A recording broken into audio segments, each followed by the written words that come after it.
नमो वज्रायणं नमो लोये सवसाहुणम्। पंच परमेष्ठी भगवान की जय। अगले 45 मिनट के लिए सभी प्रकार के पापों का त्याग करके सभी नववर्ण मुखर मंत्र पढ़ लें।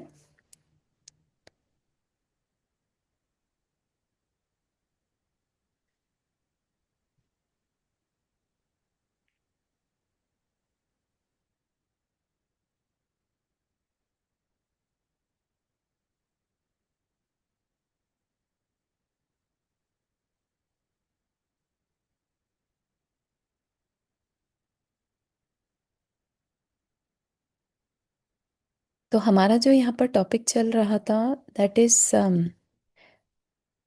आकिंचन के बारे में, है ना। आकिंचन हमारा आत्मा का गुण है। आत्मा मतलब हम खुद हैं, राइट। हमारा अपना गुण है आकिंचन। मतलब कि आत्मा या जीव कहिए, वो सबसे अलग है। ठीक है। हम ये कह सकते हैं कि मेरा कुछ भी नहीं है, आकिंचन कुछ भी मेरा नहीं है। तो ये चीज़ हमें याद दिलाई जा रही है। ऐसा नहीं है कि हमारा हमें याद ना हो तो ये गुण नहीं है, गुण ये रहेगा, लेकिन हमें याद नहीं रहता, बस इतना डिफरेंस है। तो 10 धर्म जब आते हैं तो हमारे इस गुण को भी हमें याद दिलाया जाता है। ठीक है ना। जैसे हमें याद दिलाया गया क्षमा करना हमारा गुण है, या सत्य बोलना हमारा गुण है। ठीक है। या शुचिता हमारा गुण है, लोभ नहीं करना हमारा गुण है। ठीक है ना। तप त्याग करना हमारा गुण है। ऐसे ही जब हम सब कुछ देते चले गए, दान कर दिया, कुछ भी हमारे लिए नहीं रखा हमने, तो दैट इज कॉल्ड अब कुछ रहा ही नहीं, को रखना किस लिए। मेरा कुछ है ही नहीं तो अपने लिए बचाना किस लिए, राइट। तो फिर लेके आए उत्तम आकिंचन को। ऐसा नहीं है कि आत्मा के सिर्फ 10 ही गुण हैं, राइट। लेकिन इन 10 का मीनिंग है। ये 10 एक मुनि महाराज के लिए संवर और निर्जरा का कारण बनते हैं। ठीक है। इससे अगला धर्म क्या आएगा? उत्तम ब्रह्मचर्य। सब कुछ छोड़ दिया, अपना कुछ है ही नहीं, तो उसके बाद जो बचा वो क्या रहा? ब्रह्मचर्य। यानी आत्मा में ही रमण करना। बट उससे पहले ये एक्सेप्ट तो करो कि मेरा कुछ भी नहीं है। ठीक है ना। तो इस तरह से हम यहाँ पर एक बार रिमाइंडर भेज देते हैं। इस तरह से हम एक बार यहाँ पर सोच सकते हैं कि आकिंचन हमें ये रियलाइज करा रहा है कि मेरा कुछ भी नहीं है। ठीक है। हमने पहले भी ये चीज पढ़ी थी कि मेरा कुछ नहीं है। इससे क्या मतलब है? इससे क्या मतलब है मेरा कुछ भी नहीं है? कि इवन ये शरीर भी मेरा नहीं है। ये क्या है? ये तो हार्ड मास का है ना, यहीं छूट जाना है, राइट। इवन जो हम कह देते हैं मैंने गुस्सा किया, गुस्सा मैं गुस्से वाला, या मेरा गुस्सा, तुमने देखा नहीं मेरा गुस्सा, तो इसका मतलब गुस्से को भी हम अपना मान के रखते हैं, राइट। गुस्सा भी बेसिकली हो रहा है तो कर्मों के कारण हो रहा है, राइट। तो वो कर्म पार्टिकल्स भी क्या है? मुझसे अलग हैं, मेरे नहीं हैं। मतलब मैंने उनको क्रिएट किया, ठीक है ना, अपनी अज्ञानता से क्रिएट किया, लेकिन वो कहीं से भी मेरा रूप नहीं है, ऐसा। ठीक है ना। मतलब वो मुझसे अलग है। मैं उनको दूर कर सकता हूँ। अगर ये फीलिंग ही नहीं होगी कि मैं उन्हें दूर कर सकता हूँ, तो फिर हम कैसे उस चीज को अपने से अलग कर पाएंगे और सिद्ध अवस्था चारू दी, कर सकते वो हैं। शैली का मैसेज आ रहा है कि उस वो लिंक उसके लिए काम नहीं कर रहा है। आप देखो एक बार, उधर मैसेज आ रहा है। Sure, why? Let me send the invite.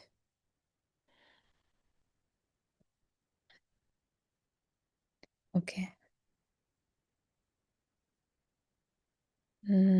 Can we send the same invite to basic group? Maybe they are not able to join either. हम्म, ठीक है ना। ठीक है ना। हम्म, जय जिनेन सभी को। चलो, ठीक है। तो यहाँ पर हम क्या देख रहे हैं? आकिंचन के बारे में हमने डिस्कशन शुरू किया था और आकिंचन एक बहुत बड़ा रियलाइजेशन की स्टेट है। ठीक है। रियलाइजेशन किस चीज का, कि जिसको आज तक हम अपना समझ रहे थे, इवन दान करने में हम अपनापन कहते थे कि मेरा है तो मैंने दान कर दिया। अब वो उससे भी और ऊपर उठ गए, कह रहे हैं तुम्हारा था ही कब जो तुमने दान कर दिया, तुम्हारा था ही कब जो तुमने छोड़ दिया, शरीर छोड़ दिया, शरीर था ही कब तुम्हारा। ठीक है। तो आकिंचन का मतलब है मेरा कुछ भी नहीं है। ठीक है। मेरा कुछ भी नहीं है इसका मतलब दुनिया में चीजें खत्म हो गई ऐसा नहीं, चीजें तो अभी भी हैं, लेकिन उससे हम अपना अटैचमेंट दूर करते हैं। एक बहुत बड़ा साइंस है ये। ठीक है। यहाँ पर सारी दुनिया की और बाकी जो वर्ल्ड की साइंस है ना वो फेल हो जाती है, क्योंकि ये पारलौकिक भी है, मतलब इस लाइफ के आगे भी लाइफ माना जाता है।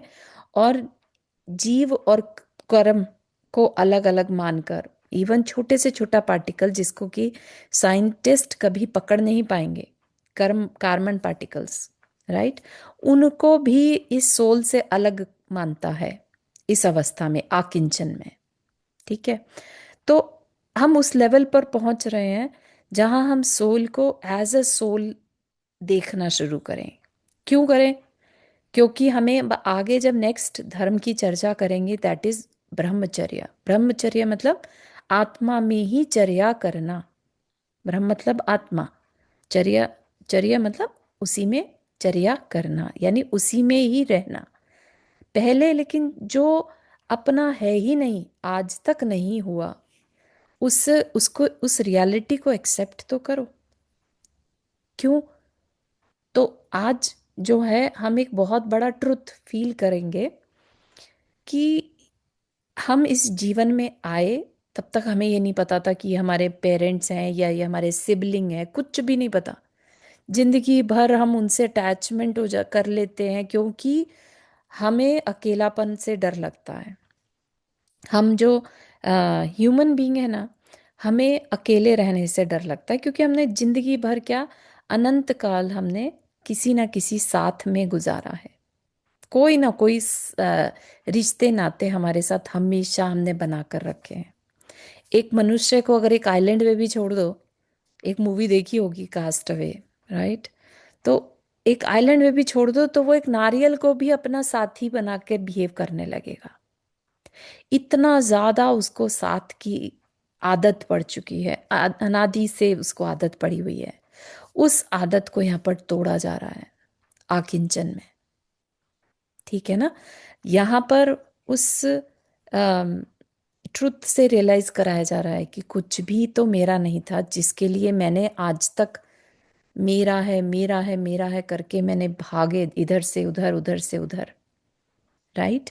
तो हम अननेसेसरी अब भागना बंद करें। मेरा कुछ भी नहीं है इस वर्ल्ड में। ये बात को हमें, चाहे सुनने में थोड़ा सा अजीब लग रहा होगा, यार किसी को हो सकता है कि अरे ये क्या फालतू की बात है, मेरा कुछ भी नहीं है, सब कुछ तो मुझे मेरा दिख रहा है, मेरे रिश्ते नाते हैं, मेरा अपना शरीर है, मेरा घर है, मेरी गाड़ी है, राइट। लेकिन जब हम अध्यात्म में प्रवेश करते हैं, राइट, जब हम अपने आप को अपने से भी बढ़कर कुछ पाते हैं, क्योंकि हमें भी सबको मालूम है ये शरीर यहीं छूट जाता है, कहते हैं जीव चला गया, राइट। तो यही डायलॉग हमारे टाइम में भी बोला जाएगा, राइट। हमें कहा जाएगा ये शरीर तो यहीं पर है, जीव चला गया। कहाँ चला गया? जीव कहाँ चला गया? तो जीव ने नया शरीर धारण कर लिया, नए रिश्ते बना लिए, फिर से वो एक नया साइकिल शुरू हो गया। ठीक है ना। और वो फिर से कब तक चलता रहेगा? जब तक कि हम इस रियलिटी को एक्सेप्ट नहीं कर लेते कि मेरा कुछ है ही नहीं। सिर्फ ये एक्सेप्ट नहीं कर पाते, इसलिए हमें शरीर मिलता रहता है। आपको बिलीव नहीं होगा कि जब हम समाधि मरण करते हैं तो उसके बाद 7 या 8 भाव मैक्सिमम क्यों बचते होंगे, और मिनिमम 3 भाव में मोक्ष क्यों हो जाता होगा समाधि मरण के बाद? कारण यही है कि हम एक्सेप्ट कर लेते हैं मेरा कुछ है ही नहीं, मेरा सब जीवों से क्षमा है, है ना। आज तक मैंने जो भी किसी के लिए भाव किया, मेरा वो सारा भाव मिथ्या हो, क्योंकि जो भाव किया वो कर्म के उदय से किया, राग द्वेष से किया। अब जब राग द्वेष ही मेरे नहीं है, आत्मा में राग द्वेष विकारी भाव तो कह सकते हैं, लेकिन वो आत्मा के नहीं है। कर्म के कारण आत्मा अच्छे बुरे की टैगिंग करता है कि ये अच्छा है, ये बुरा है, हर एक कोई, है ना। नोटिस किया होगा ना, अपने अपने देश के हिसाब से लोगों की लाइकिंग डिसलाइकिंग्स होती हैं। जो खाना हमें अच्छा लगता है वो एक अंग्रेज को अच्छा नहीं लगता, ठीक है ना। जस्ट बिकॉज कि हम भारत में पैदा हुए, वही खाना खाया, जो हमारा मदर माँ का बनाया हुआ खाना है, वही हमारा लाइफ लॉन्ग के लिए हमारा पसंदीदा खाना बन जाता है, चाहे वो कितना भी बोरिंग क्यों ना हो। वो ही बेस्ट, दी बेस्ट लगता है, कंफर्ट फूड लगता है, राइट। ऐसा ही हम अनादिकाल से करते आ रहे हैं। मेरा, राइट, हमारा फूड ऐसा है, मेरा टेस्ट ऐसा है, हर चीज में हमने अपनी पहचानें बनाई हैं। तो यहाँ पर आकर जब हमसे सब कुछ करवा दिया, सब कुछ बता दिया कि छोड़ दो, त्याग कर दो, तप कर लो, राइट, अब कह रहे हैं आकिंचन। अब ये रियलाइज करो कि मेरा कुछ है ही नहीं। आज तक जो छोड़ा है उससे भी राग हटा दो, ठीक है ना। तो वैसा, अब वो रियलिटी से जिस दिन जाग गए, उस दिन हमारा ब्रह्मचर्य करना इजी हो जाएगा, क्योंकि जो मेरा है उसके पास मुझे रहना पसंद ही नहीं है। कितनी देर हम आत्मा के पास बैठते हैं, अपनी खुद के पास बैठते हैं, एक सेकंड भी नहीं बैठते। बात समझ में आ रही है उत्तम आकिंचन के बारे में? कभी समझा था उस नजर से कि ऐसा होता होगा अकिंचन?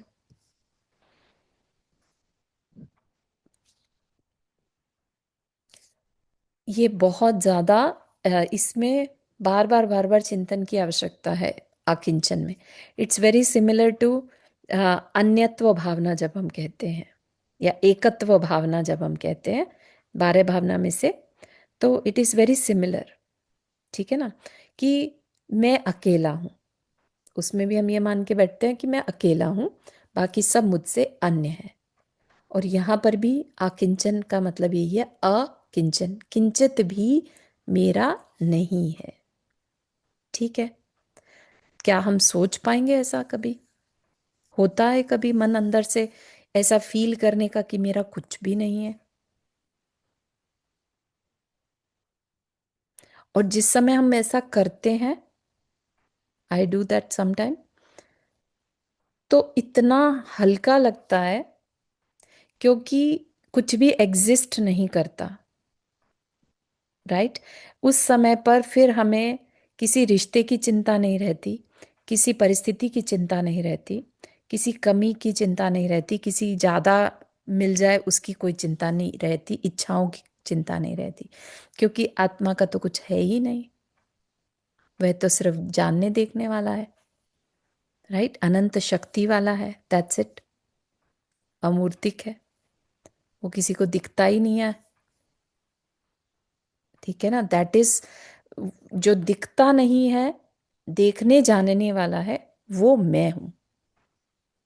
तो थोड़ा समय अपने साथ दिया तो बहुत बहुत लाइट फील होता है। और कहते हैं कि जितना जितना समय हम अपनी आत्मा को देते हैं, आत्मा की शक्ति बढ़ती है और कर्म की शक्ति हल्की पड़ती है। और अभी हम करते क्या है, हम सिर्फ और सिर्फ हमें क्या मिला हमारी लाइफ में और हमें क्या पाना है, दैट इज इट। हमारी पूरा लाइफ स्पैन जो है, जितना भी समय हमें मिला है, बस उसी में ही सर्कुलेट होता रहता है, राइट। लेकिन हमने कभी अपने लिए टाइम निकाला ही नहीं कि हम रियलिटी में कौन है। तो यहाँ पर कह रहे हैं कि अपन ट्रेन से जा रहे हो, वहाँ 2 घंटे 2 घंटे को किसी से बात करने का अवसर मिला, फिर अपनी अपनी जगह उतर जाना है, पता नहीं कौन कब मिलेगा। ऐसा ही कुछ होता है ना। अपन ट्रैवल करते हैं, लेट से एयर ट्रैवल करते हैं, अकेले आप जा रहे हैं, तो ऐसा तो है नहीं तीनों सीट खाली आप ही बैठेंगे, कोई और भी आकर बैठेगा, राइट। थोड़ी देर बात की उससे, बाद में अपना उतर गए, राइट। फिर कौन कहाँ चला गया, हु नोज। फिर दोबारा मिलेंगे भी कि नहीं, हु नोज। उस समय हम जिस तरह का व्यवहार करते हैं, क्या वैसा व्यवहार हम हमेशा नहीं कर सकते? कैसा व्यवहार करते हैं? हम जब बात करते हैं किसी नए पर्सन से, तो हम ये उम्मीद नहीं करते कि अब ये लाइफ लॉन्ग मेरे साथ ही रहे। हमारे अंदर एक बैठ जाता है कि ये पर्सन से थोड़ी देर के साथ है, फिर तो जाना ही है, वो अपने घर, मैं अपने घर। तो कह रहे हैं कि ऐसा व्यवहार क्या हम अम, अपने व्यवहार में नहीं ला सकते, जैसा कि हम वहाँ पर रास्ते में सफर में करते हैं किसी के साथ, ठीक है ना। ऐसा मानकर कि कौन अपना और कौन पराया। कल के दिन जो अपना है उसे पराया होने में देर नहीं लगती, और कल जिनको पराया माना था वह इतना अपना हो जाए कि हम दंग रह जाएं देखकर। ये चीज़ हम अगर अपने जीवन में खुद अनुभव करें तो हम देखेंगे कि हमारा जीवन कुछ और ही होगा, हमारी लाइफस्टाइल कुछ और ही होगी। क्यों कुछ और ही होगी? क्योंकि एक्सपेक्टेशन ही खत्म हो गई, ठीक है ना। जैसे सफर में साथ बैठे थे, उन्होंने थोड़ा सा हमें सरकने को कहा, अरे तुम अपने ठीक से बैठो, एक आधी चीज में कमी निकाल दी, एक आधी चीज शेयर कर ली हमसे, है ना।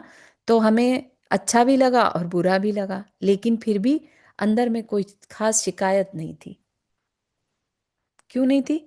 क्योंकि पता है कि अलग होना है, थोड़ी टाइम का साथ है, ठीक है ना। और ऐसे ही हमें जो लाइफ में हमें ऐसा लगता है कि पता नहीं ये लाइफ जो कितना 70-80 साल या 90 साल मान के लीजिए, वो हमें ऐसा लगता है पता नहीं कितने समय की है, लेकिन अनादि को अगर हम देखें तो वो बहुत छोटा टाइम है, सांस लेने जितना टाइम है। अगर आप देखेंगे देवों के बारे में, जो ऊपर के स्वर्गों के देव होते हैं ना, वो हजारों साल में तो एक श्वास लेते हैं, है ना। और हम 80 साल की जिंदगी को ही सब कुछ मान लेते हैं, इतना उसमें राग द्वेष करके पाप कमा लेते हैं कि आगे के कई जन्मों फिर उसे भुगतना रहता है। ये हमारी सबसे बड़ी अज्ञानता है। तो ये आकिंचन धर्म हमें उस अज्ञानता से बाहर निकालने के लिए है, ठीक है ना। तो कहा कि सबके बीच में रहकर अत्यंत निष्प्रय, अत्यंत निस्वार्थ और स्वावलंबी होकर के जीने की प्रक्रिया है आकिंचन। एक कहानी यहाँ पर आ रही है, एक छोटी सी घटना आपको कहूँ। एक शाम एक साधु जी एक पेड़ के नीचे बैठे हुए थे, रात घिरने ही वाली थी। वहां से राजा का महल थोड़ी ही दूरी पर था।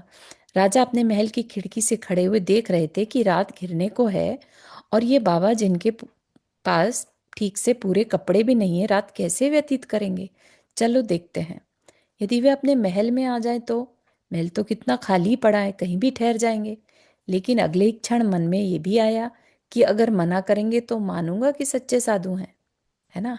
एक तो हमारे साथ दिक्कत क्या रहती है कि हम अगर किसी ने घर छोड़ दिया, साधुता अपना ली, तो हम उसे हर समय जज करते हैं, टेस्टिंग करते हैं कि हाँ ये सच्चे साधु हैं कि नहीं। सच्चे साधु की हमने अपनी एक डेफिनेशन बना रखी है, ठीक है ना। तो ऐसे ही राजा ने भी क्या बना रखी थी कि अगर ये मेरे राजमहल में आने को मना कर देंगे, दैट मीन ये सच्चे साधु हैं।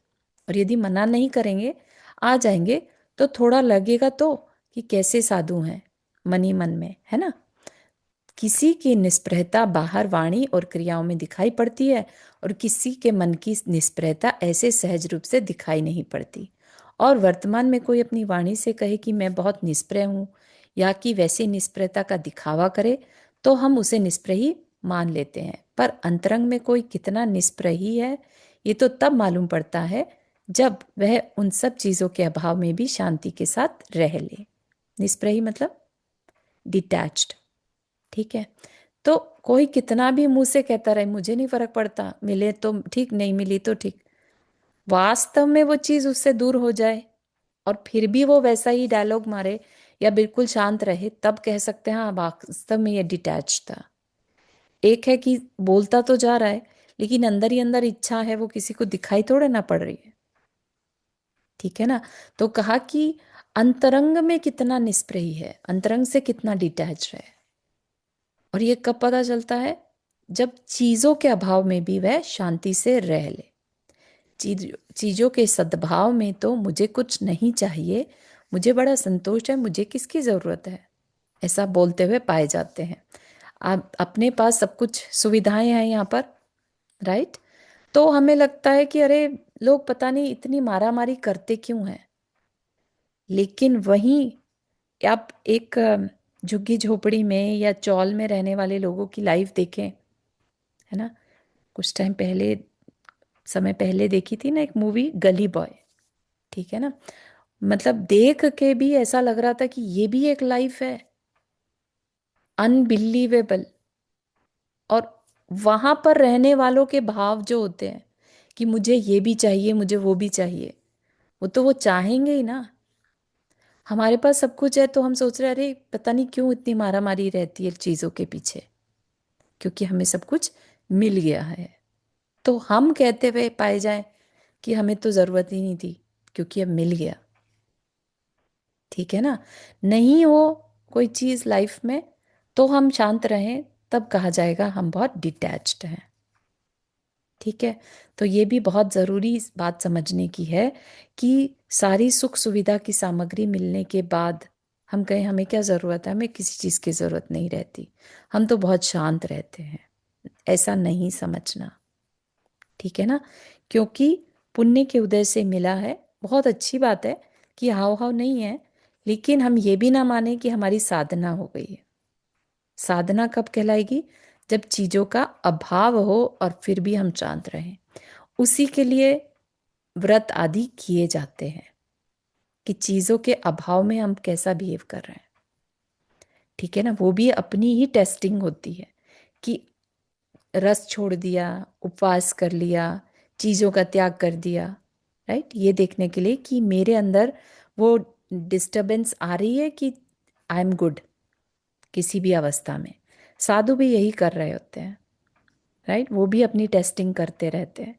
वृत्ति परिसंख्यान, जो भोजन से पहले वो एक आखड़ी ले लेते हैं, एक शर्त ले लेते हैं अंदर में कि ये मिलेगा तो मैं खाऊं, राइट, आज आहार ग्रहण करूं नहीं तो नहीं।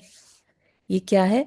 ये अपने ही पुण्य का, पुण्य की टेस्टिंग है। नहीं मिला तो मेरे भाव कैसे रहेंगे। ठीक है ना। उस चीज में उन्हें टेस्टिंग में मजा आता है, अपनी खुद को स्ट्रांग करते रहते हैं। ठीक है ना। तो कह रहे हैं कि ऐसे बहुत अच्छी अच्छी बातें जानते हैं अपन जब सब चीजों का सद्भाव हो तब। पर जब अभाव हो तब उस समय मालूम पड़ता है कि सचमुच निष्प्रता निस्वार्थता आई कि नहीं। अभाव में भी उतनी ही प्रसन्नता हो जितनी कि सद्भाव में थी। ठीक है ना। अब किसी ने जीवन भर ही अगर सद्भाव के साथ ही जीवन जिया, जैसा कि अमेरिका में क्या रहता है, बेसिक नीड्स हर एक के पास है, राइट, बिजली, पानी, अच्छा फर्श, राइट, इंसुलेटेड इन्वायरमेंट, राइट। तो वो कभी फील ही नहीं कर सकते लाइट गई तो कैसा लगता है, राइट। और भारत में कैसा रहता है, गर्मी के दिन हुए तो सबसे ज्यादा लाइट कट होती है, बारिश हुई तो लाइट कट हो गई, राइट। जिस टाइम सबसे ज्यादा जरूरत होती है उस टाइम बिजली नहीं रहती मोस्ट ऑफ द टाइम। ठीक है ना। अब जो सद्भाव में ही रह रहा है वो कैसे अपने आप को टेस्ट कर पाएगा कि अभाव में वो शांत रह पा रहा है कि नहीं। ठीक है ना। तो अपनी टेस्टिंग के लिए इसीलिए बोलते भी हैं कि प्रतिकूलता में हम अच्छी साधना कर सकते हैं, निर्जरा के मौके ज्यादा आते हैं। सद्भाव में हम एक इल्यूजन की लाइफ में जी रहे होते हैं कि हम बहुत अच्छे हैं। हम अच्छे तो तभी है ना जब हमें सब कुछ मिल गया, नहीं मिले तब हम अच्छे रहें तब बात है। कुछ कह रही थी शैली? हम्म। गलती से हो गया था, सॉरी। Okay, no worries. तो राजा ने बाबा जी से निवेदन किया कि बाबा जी, आपका ही महल है, वहां जहां चाहो वहां रहो। पूरे महल को दे दिया। पधारो, महल पवित्र करो, यहाँ कहाँ रात बिताएंगे। बाबा जी तुरंत तैयार, एक आध बार भी मना नहीं किया। राजा के मन में संदेह आ गया, लगता है ये तो शायद हमारे महल के सामने आकर इसलिए बैठे थे कि महल में कोई ना कोई जगह मिल ही जाएगी। अभी इनके मन में निस्पृहता आई नहीं है। बाहर से साधु हैं, लगता है अभी भीतर से नहीं बने। दूसरे के बारे में ममता इतनी दिखाई पड़ती है, अपना राग नहीं दिखाई पड़ता, अपना द्वेष नहीं दिखाई पड़ता, दूसरे का राग द्वेष दिखाई पड़ता है। ये अपन सबके साथ होता है। हम फट से दूसरे को तो जज कर लेते हैं, लेकिन उसके शूज में अपने को रख कर देखें, तब हमें रियल सिचुएशन पता चलती है ना। बाबा जी आ गए सहज रूप से, तो राजा ने कहा चलो बाबा जी आपको अपना महल दिखाऊं, जहां आपको पसंद आए वहीं पर रहिए। और दिखा रहे हैं एक से बढ़कर एक कमरे, एक से एक सुविधाओं से संपन्न। हाँ बाबा जी, ये है सबसे श्रेष्ठ, सब सुविधा संपन्न, आप यहाँ ठहरो, राजा ने कहा। बाबा जी ने कहा ठीक है। अब तो और मुश्किल, थोड़ा बहुत तो कहते कि नहीं नहीं, हमें ऐसा कुछ चाहिए ही नहीं, हमें तो सामान्य से कमरे में ठहरा दो, हमें क्या करना, हम तो बाबा जी हैं। बाबा जी मतलब साधु। ये कक्ष इतना सुविधा संपन्न दिख रहा है, तो इसी के लिए तैयार हो गए। अब तो पक्का है कि ये बाबा जी तो बाबा जी है ही नहीं, है ना। और उस भव्य महल के आलीशान कमरे में बाबा जी आराम से लेट गए। सवेरे उठे, राजा ने पूछा कैसी बीती रात। बाबा जी भी सचमुच बाबा जी थे। बाहर से दिखने वाले बाबा जी बहुत अच्छे होते हैं, वे तो भीतर के बाबा जी थे। ठीक है, समझ आ रही बात, कि वो अंदर के साधु थे। ठीक है, तो वे बोले राजन, कुछ आप जैसी, कुछ आपसे अच्छी। राजा चकित हुए कि मेरे से अच्छी कैसी, बताऊंगा कभी बताऊंगा बालक, है ना, ऐसा कह के टाल दिया। तो मतलब अभी और रुकने का विचार है, भीतर ही भीतर भीतर सोचा राजा ने। बाबा जी रुक गए। एक दिन, 2 दिन, 10 दिन, महीने, 6 महीने बीत गए।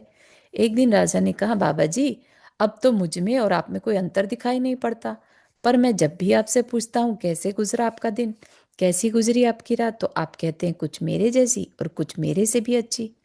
अब आप भी इस आलीशान महल में रहते हैं और इन सारी सुख सुविधाओं का उपभोग करते हैं, मेरे जैसा ही उपभोग करते हैं ना, आपका भी ठाट बाट सब मेरे जैसा ही है। तब बाबा जी ने सोचा कि आज बता ही देता हूँ राजा को।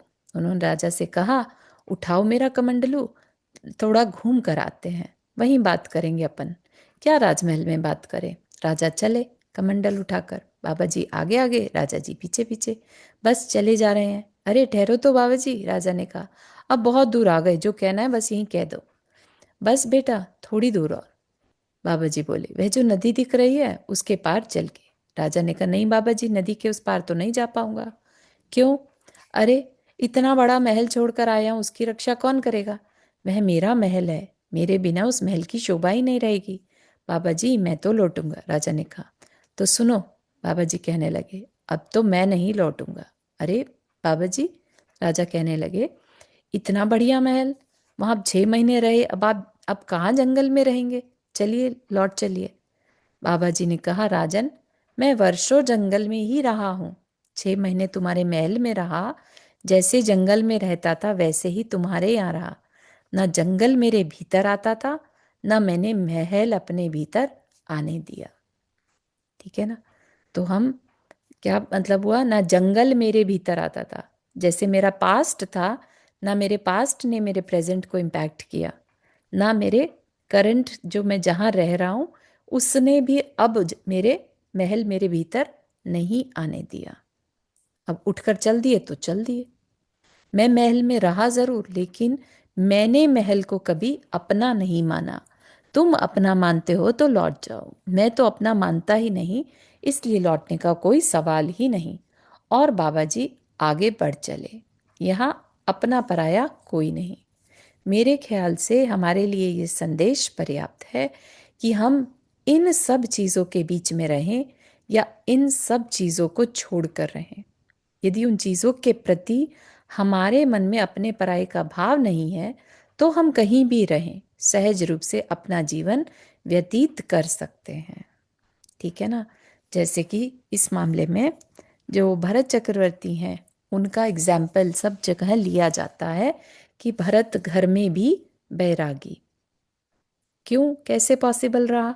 चक्रवर्ती होकर कैसे कोई अपना सारा साम्राज्य, चक्रवर्ती की संपदा इतनी होती है, अगर आप सुनेंगे तो मतलब आज के टाइम में भी कोई बिलियनियर नहीं होगा उनके लेवल का, राइट। तो इतना सब वैभव होने के बाद, पूरे 6 खंड का राजा, और इतनी निस्पृहता कि जैसे ही दीक्षा ली, अंतर मुहूर्त में केवल ज्ञान हो गया, क्योंकि जीवन भर साधना की थी। किसकी साधना की थी? आकिंचन की। मेरा कुछ है ही नहीं, भले ही समृद्धि है, भले ही चक्रवर्ती का पद है, लेकिन मेरा कुछ है ही नहीं। ठीक है ना? तो सब चीजों के बीच में रहकर भी हमें चीजों से प्रॉब्लम नहीं होनी चाहिए, चीजों के साथ ममत्व से प्रॉब्लम है। ठीक है ना? ये मेरा नहीं, तो मेरा वर्ड जहां पर जुड़ गया तो वहां पर आकिंचन नहीं है ना? कुछ तो मेरा है ना, तो वो किंचन हो गया, आकिंचन तो नहीं, राइट। तो उसी के लिए कह रहे हैं कि अगर हम जहां कहीं भी रहें, सहज रूप से जीवन व्यतीत करें, क्योंकि वहां पर मेरा कुछ है ही नहीं, है ना। होटल में जाकर जिस तरह अपन रहते हैं, उससे कोई अटैचमेंट नहीं रहती अपने को। ये अपने पराये का भाव हमारे संसार को निर्मित करता है। अगर किसी ने बिना समाधि मरण के मरण किया, तो उसका अनादिकाल का संसार अभी भी बचा हुआ है। क्यों? क्योंकि अभी उसके अंदर के अपने पराये का भाव गया नहीं, राइट। और जिसने समाधि मनन कर लिया, सबको अपने से अलग कर दिया, है ना, सबसे क्षमा सबको क्षमा, तो उसका संसार सिमट जाता है और हमारे दुख का कारण बनता है क्या? हमारे अपने पराई का भाव। क्या ये बात कभी शांति से विचार कर हम अपने जीवन में इस आकिंचन धर्म को लाएंगे? हमें ऐसा पुरुषार्थ जरूर करना चाहिए, इसी भावना के साथ कि ये अपने पराये से उठने की भावना, सब प्राणी मात्र को अपना मान लेने की भावना हमारे भीतर आए। कैसी भावना? सबके अंदर जैसा जीव तत्व मेरे अंदर है, ऐसा ही सबके अंदर है। सब प्राणी मात्र के अंदर सेम भावना है, सुख की भावना। बात समझ में आई उत्तम अकिंचन के बारे में? किसी को भी अगर ये कॉन्सेप्ट नहीं समझ में आया तो feel free to ask now, so that उसके बाद फिर हम अगले टॉपिक हाँ। की ओर बढ़ेंगे। दीदी आप ये जो कहानी थी इसका वो पिक्चर भेज सकते हैं क्या? पिक्चर मतलब? अच्छा, 3-4 पेजेस है। पेजेस का, हाँ। Sure, thank you. Sure, sure. ठीक है। अम, ये वैसे तो प्रैक्टिस करने की चीज है, आकिंचन की प्रैक्टिस। चाहे 2 मिनट ही सही, 5 मिनट सही, प्रैक्टिस करके देखो, मेरा कुछ है ही नहीं। I think kayotsarg is a good way to kayotsarg is practice. A very good way, yes, very true, very true. कायोत्सर्ग में अपन शरीर को भी अपना नहीं मानते, ये शरीर भी मेरा, मेरा कर्म से बना है, मेरा नहीं है ना। इसलिए उसको भी थोड़ी देर के लिए छोड़ दिया। ठीक है ना? हम्म। ठीक है, तो उत्तम ब्रह्मचर्य की तरफ चले। हम्म। जब हम आत्म अनुराग से भर गए, आत्म अनुराग मतलब अपनी आत्मा से अनुराग हो गया, हमें राग हो गया। राग वर्ड नहीं यूज करते आत्मा के लिए, आत्मा से कभी राग नहीं होता, अनुराग होता है, प्रेम, है ना। बेसिकली आत्मा से जुड़ाव जो है, वो किसी के कहने से नहीं होता, होता है, उसी को धर्म कहा जाता है। रियल धर्म, रियल धर्म क्या है? आत्म अनुराग, आत्मा में रुचि का होना। ठीक है। तो जब हम आत्म अनुराग से भर गए हों, देह आसक्ति से ऊपर उठ गए, वही ब्रह्मचर्य है। देह आसक्ति क्या? शरीर से, शरीर में अटैचमेंट, चाहे तो दूसरे के शरीर की तरफ देखना, उसको अच्छा मानना, या अपने ही शरीर से बहुत ज्यादा प्रेम होना। ठीक है ना? कहते हैं ना कि एक पर्सन के लिए सबसे प्यारी चीज क्या होती है? तो रियलाइज होगा, इवन उसकी माँ, उसकी पत्नी, उसके बच्चे, कुछ नहीं होता, सिवाय उसके अपने शरीर के। ठीक है, सबसे प्यारा होता है उसे अपना शरीर। ठीक। और क्या है, परिणामों की अत्यंत निर्मलता का नाम है ब्रह्मचर्य। हम लोगों ने अपने जीवन को अच्छा बनाने के लिए, ठीक है, इसका क्या मतलब है, इस लाइन से ही काफी कुछ सीखने को मिलता है। जीवन को अच्छा बनाने के लिए तो पहले हम एक्सेप्ट करें कि हमारा जीवन अच्छा नहीं है। हम जैसे जीवन जी रहे हैं वो बहुत अच्छा तरीका नहीं है। अच्छा कैसे बनता है, जब हमारे अ- अपनी रियल क्वालिटीज सामने आती हैं। ठीक है ना, तो ये जो 10 धर्म है हमें हमारी क्वालिटीज को रियलाइज करवाते हैं। राइट। फिर हम सोचते हैं कि मेरा खुद का नेचर क्या था। जो खुद का नेचर होगा ना, उसी की तरफ हम अट्रैक्ट होते हैं। जिसे कहते हैं ना, अच्छाई देख कर मन गदगद होता है अगर। ठीक है ना, तो इसका मतलब अभी हमारे अंदर उस अच्छाई की उम्मीद है कि वो अच्छी लग रही है। चाहे तो हमें मूवी में अच्छी लग रही है, राइट। कोई किसी की हेल्प करता है, किसी जो तकलीफ में है उसकी तकलीफ को दूर करता है, तो आपको कैसी फीलिंग आती है। किसी की हेल्प करता है तो कैसी फीलिंग आती है, और ना करे तो कैसी आती है। स्वार्थीपना दिखाई दे तो कैसी आती है, राइट, अच्छा नहीं लगता।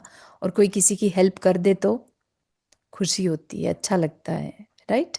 तो ये जो अच्छाई को देखकर अच्छा लगना है, इसका मतलब अभी हमारे अंदर चांस है बेटर होने का। जिसको अच्छाई ही अच्छी ना लगे, अब उसका कोई चांस नहीं है। ठीक है ना, तो हम लोग के अंदर एटलीस्ट ये भाव तो है कि हमें अच्छा बनना है, हमें अच्छाई दिखती है। अभी हमारे अंदर नहीं दिख रही है, वो प्रॉब्लम है। जिस दिन हमें अपने अंदर फील आने लगेगी, वो चीज़ें हम कर रहे होंगे, तब दूसरा हमारे उन बातों को नोटिस करेगा और उस अच्छाई की प्रशंसा होगी या अंदर से अनुमोदना होगी। राइट। आज हम किसी और की अनुमोदना करते हैं देखकर। ठीक है, तो हम लोगों ने अपने जीवन को अच्छा बनाने के लिए इन 10 दिनों का विशेष रूप से लाभ लेने का विचार किया। हमारे पास आज एक आखिरी दिन शेष है, मतलब क्योंकि ये प्रवचन का संकलन है, उनको कंपाइल किया हुआ है प्रवचनों को, तो इसलिए अतः हम अपने जीवन के बारे में विचार करना चाहिए। काश हर दिन जीवन का आखिरी दिन मालूम पड़े और रोज ऐसा विचार बने कि मुझे जीवन में कुछ करना है, वह सब आज ही कर लेना चाहिए। यदि ऐसा हो जाए तब तो हमारे जीवन को अच्छा बनने में देर नहीं लगेगी। हम सभी ने पिछले दिनों अपनी क्षमता, अपनी सहनशीलता, अपनी मृदुता, अपनी सरलता और पवित्रता, ठीक है, ये सब क्या है, हमें अभी फिलहाल अच्छाइयाँ, ऐसी चीज़ें अच्छी लगती हैं। कोई सहन करे तो हमें अच्छा लगता है, कोई मृदुता से कोमलता से बात करे तो अच्छा लगता है, कोई सरलता से बिहेव करे तो अच्छा लगता है, राइट। तो हमने ये मन बनाया है कि ये हमें क्यों अच्छा लग रहा है, क्योंकि ये मेरी खुद की भी क्वालिटीज़ हैं जो मैंने भुला दी थी कह लीजिए, या मैंने कभी उसको किया ही नहीं था, राइट। तो मैंने अब एटलीस्ट इनको कायम रखने का विचार किया है कि नहीं नहीं, ये तो मुझे करना है। मुझे जब अच्छा लग रहा है तो मैं खुद में क्यों ना उन क्वालिटीज़ को रीइंफोर्स करूं। ठीक है ना, बार बार करने से तो सब चीज़ पॉसिबल है, तो ये क्वालिटीज़ भी मेरे अंदर आ सकती है। ठीक है ना, परिस्थितियां विषम है, प्रतिकूल हैं, बिल्कुल सही बात है। हमारे चारों ओर का एनवायरनमेंट कैसा है, सब तरफ इम्पेशेंट लोग दिखते हैं, सब तरफ चिल्लाते हुए लोग दिखते हैं, है ना। और टेढ़े लोग दिखते हैं, कठोरता से पेश आने वाले। तो हम अपने आप को अच्छा बनाए तो बनाए कैसे। ठीक है ना, तो ये और भी हार्ड टाइम है। ऐसा नहीं है कि ये क्वालिटीज, आत्मा की क्वालिटीज आज हैं, पहले नहीं थी।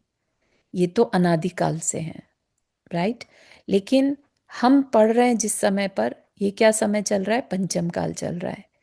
इतना बुरा समय चल रहा है अभी, मतलब आप लोगों ने शायद सुना ही होगा, जेफरी एप्स्टीन फाइल्स का जो चलता है, उसका मतलब कुछ टाइम पहले पढ़ने में आया था। कुछ बहुत ही भयानक किस्से वहां पर होते थे। ठीक है। तो और ऐसी कहानियां अपने शास्त्रों में भी दी हुई हैं, जहाँ की एक राजा को अ, खून पीने की आदत पड़ जाती है, इंसान का खून पीने की। ठीक है। या पता नहीं जानवरों का खून, पर वटेवर, मतलब खून पीने की आदत पड़ जाती है। तो आप सोचिए कि शास्त्रों में तो क्लियरली लिख दिया कि उस वो नरक में जाता है, राइट। आज का इंसान, नॉर्मल इंसान ही इतनी हिंसा कर लेता है कि बहुत ही मुश्किल है अपने आप को नरक से बचा कर रखना, है ना। तो इस तरह की परिस्थितियों का प्रभाव हम आए दिन देख रहे हैं, राइट। टीवी में जो न्यूज़ आती है वो सब क्या है, एक तरह का नरक जैसा जीवन है। उसके बीच में अपने जीवन को अच्छा बनाने के विचार भी आना बहुत बड़ी बात है। ठीक है ना। तो हम, पहली बात तो आज का समय प्रतिकूल है, ऐसी बातें करना ही अपने आप में एक बड़ी अचीवमेंट है कि अरे हम अच्छे बन सकते हैं। ठीक है। काल का प्रभाव कहें या फिर हमारी अपनी कमजोरी कहें, दोनों ही सम्मिलित रूप से हमारे जीवन को और इस संसार में और भटकने के लिए ही प्रेरित करते हैं। ठीक है। अम, जैसे छोटी सी बात कहें, 5 पांडव भाई सबको मालूम है, राइट। तो पांडव जो जैन शास्त्र के हिसाब से, उन्होंने अंत में तपस्या करी। ठीक है। शत्रुंजय पर्वत पर जाकर तपस्या करी। तो जो 3 बड़े थे, युधिष्ठिर, अर्जुन और भीम, वो तो एकदम दृढ़ता के साथ तपस्या कर रहे थे। इवन दो कौरवों ने उनके गले में अम, जलते हुए आभूषण पहना दिए, गले में, हाथों में, ऐसे सिर पे। तो जो नकुल और सहदेव थे, है ना, खुद की तकलीफ से तो उन्हें प्रॉब्लम नहीं हुई, लेकिन भाइयों की तकलीफ देखकर उन्हें बहुत मतलब बहुत तकलीफ हुई एक क्षण के लिए कि अरे मेरे भाई दुखी हैं। ठीक है। अब इतना सा एक थॉट आया और उनका मोक्ष जो था वो टल गया, सिर्फ एक थॉट के कारण। किस वजह से? मेरे भाइयों का। ठीक है ना। राग का एक मोमेंट भी उनके मोक्ष को रोक गया। ठीक है। उनका मोक्ष होना लंबा चल गया। 33 सागर की आयु सरवार सिद्धि विमान की बांध ली। ठीक है ना। और अगर ये राग जागृत नहीं हुआ होता तो उसी भव से मोक्ष चले जाते। तो ये जो भाव है हमारे, निरंतर सोचो, हम तो हमेशा ही चलते ही रहते हैं, चलते ही रहते हैं। ऐसे में हम कितने थॉट्स अज्ञानता से करते हैं, कितने थॉट्स हमारे मिथ्यात्व के होते हैं, है ना, कितने थॉट्स हमारे मायाचारी के हो जाते हैं, राइट। तो हम तो पता नहीं क्या ही अपने लिए अच्छा कर पा रहे हैं। ठीक है ना। तो इस पे अपन और आगे चर्चा करेंगे, समय हो गया है यहाँ वैसे। अम, ये लास्ट लाइन पढ़ लेते हैं। हमारे जीवन में बहुत थोड़े से अवसर आते हैं जब हम सब विकृतियों से, विषमताओं से अपने को बचाकर जीवन को अच्छा बना सकें।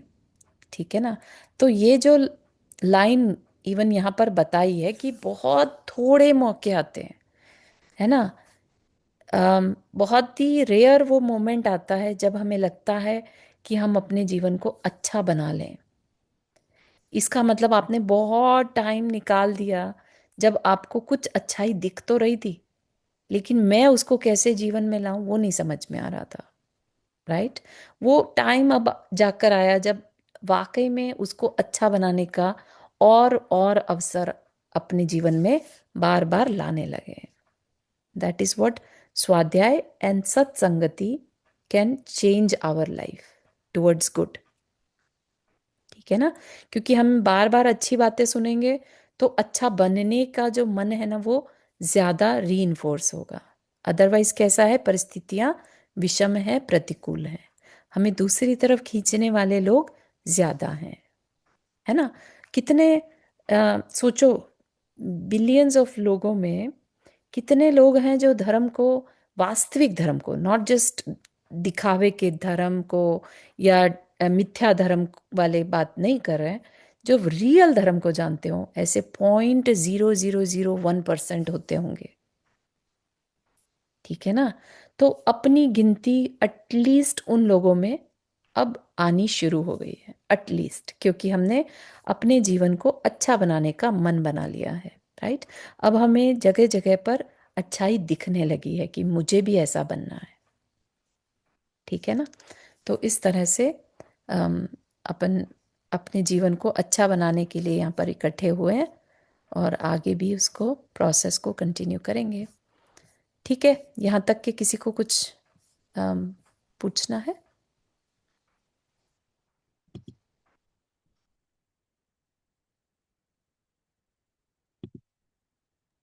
नहीं, थैंक यू दीदी। हम्म। चलिए, जिनवानी स्तुति। जावानी के ज्ञान से सूझे लोकालोक, सोवाणी मस्तक तरो सदा देत हो धोख। हे जिनवानी भारती तो ही जपो दिन रहन, जो तेरे शरणा गए सो पावे सुख चैन। 9 बार नमो कर्मन।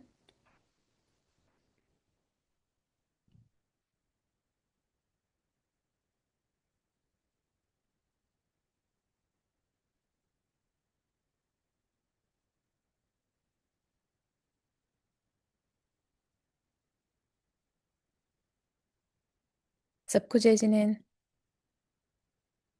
जय जिनेन्द्र। जय जिनेन्द्र। जय जिनेन्द्र सबको। जय जिनेन्द्र।